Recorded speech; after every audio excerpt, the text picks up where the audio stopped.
Mi vida por Yeshua de Nazrat. Cartas a mi amada esposa Miriam.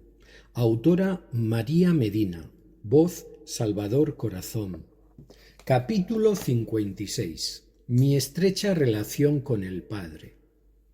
Es cierto que os dije que entre Dios y yo ya hay una relación muy estrecha, una relación de identidad, de esencia, que hace que pueda ver, sentir y actuar de forma similar a la del Padre. Esta capacidad, esta identidad conseguida a lo largo de millones de años, de muchos trabajos, de muchas encarnaciones, de muchas vicisitudes durante todas mis vidas, es lo que me ha acercado un poco más al ser uno, al Dios eterno, y por eso os quise explicar la íntima relación que existía entre nosotros. Se me criticaba por mis palabras, porque muchos pensaban que nacían solamente de mí, que o lo inventaba o quería imponer mis criterios. Se me acusaba de embaucador y manipulador, hablando solamente por mi cuenta. Y por eso un día os dije: el Hijo nada puede hacer por su cuenta, sino solo lo que ve hacer al Padre, al igual que se manifiesta en la tierra entre un padre y un hijo. Este hijo que ve lo que hace su padre tiende a imitarle, sobre todo cuando sabe que su padre es un hombre justo y cuando él está en la justicia también. El padre ama a su hijo y le muestra todo lo que tiene que saber, todo lo que tiene que transmitir, incluso le hace realizar las más grandes obras que los hombres tienen que conocer, porque el Padre se manifiesta en su esencia y poder a través del Hijo. El hombre por sí solo no puede hacer ni manifestar nada, sino únicamente recibiendo la inspiración, la potestad y el conocimiento de él. Así como el Padre levanta a los muertos, el Hijo también lo hará a quienes él quiera. Y aunque Dios nada juzga, sí ha otorgado al Hijo la capacidad de discernir quién es digno y quién no de recibir los dones del Padre. Y el que no honra al Hijo no honrará al Padre, porque el Hijo enseña cómo es el Padre y a través suyo el mundo conocerá a Dios. Y es cierto que yo estaba mostrando a través de mi actitud, de mi pensamiento y de toda mi vida la naturaleza del Padre, haciendo llegar a las mentes de los hombres y mujeres de aquel tiempo el auténtico significado de las leyes de Moshe, todo lo escrito en nuestros libros de la palabra, la esencia de Dios que se manifestaba en toda la creación, las leyes universales y las consecuencias de seguirlas o no, y sobre todo manifesté el amor y la justicia divinas.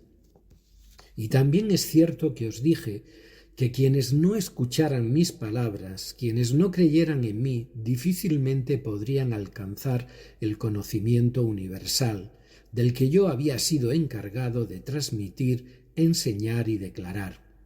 Os hablé de la autorización que yo había recibido para hablaros en nombre del Padre. Os dije que yo era su emisario, que era su voz.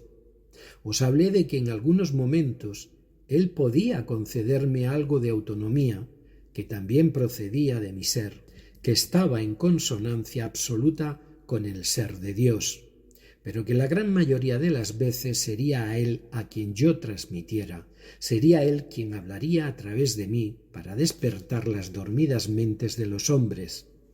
Por eso la palabra llegaba con tanta rotundidad a la gente, porque en el fondo sus almas sabían que estaban oyendo directamente la palabra de Dios, no la de un hombre común que sólo hablaba por sí mismo, según sus interpretaciones y conceptos.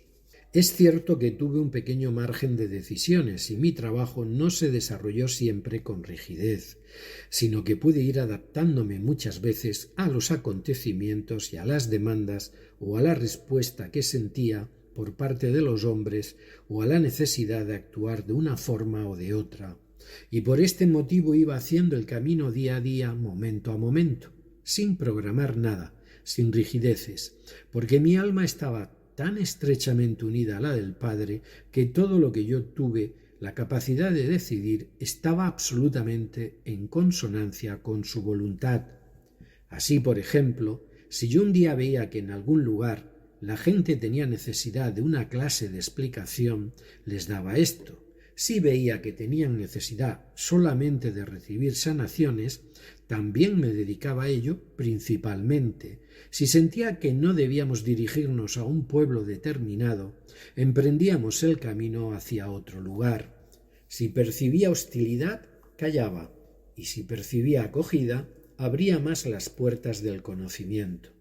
Pero siempre y en todo lo que enseñaba y hablaba, lo hacía recibiendo la inspiración del Padre, lo hacía transmitiendo lo que él deseaba que los hombres escucharan.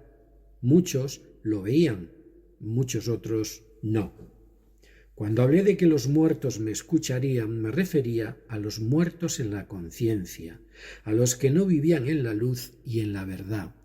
Y os digo, amados míos, que el hacer comprender esto a las personas que entonces me escuchaban era un trabajo difícil, porque todo lo interpretaban literalmente, no eran capaces de elevar un poco sus almas, abrir un poco sus mentes y entender esto viéndolo con otros ojos diferentes a los terrenales y con un entendimiento también diferente al terrenal. Fue costoso, y vosotros sí recibisteis una mayor explicación a toda esta forma de sentir y comprender, porque seríais después los encargados de continuar estas enseñanzas. Vivían en planos físicos sobre todo, en planos emocionales, pero debían ascender y buscar su luz y su mayor entendimiento y sabiduría, frecuencias que en el hombre están latentes pero que deben ir siendo descubiertas, trabajadas y alcanzadas, para conseguir que el ser humano viva en plenitud, sea consciente de toda la inmensa riqueza de la que es poseedor, comprenda lo que significa estar creado a imagen y semejanza de Dios. El terreno, que era el pueblo, estaba preparado, las semillas estaban en vosotros, y vosotros fuisteis los sembradores como continuadores de mi oficio, y sembrasteis durante siglos para conseguir que la verdad arraigara en la tierra y diera frutos más tarde. Os amo, Yeshua.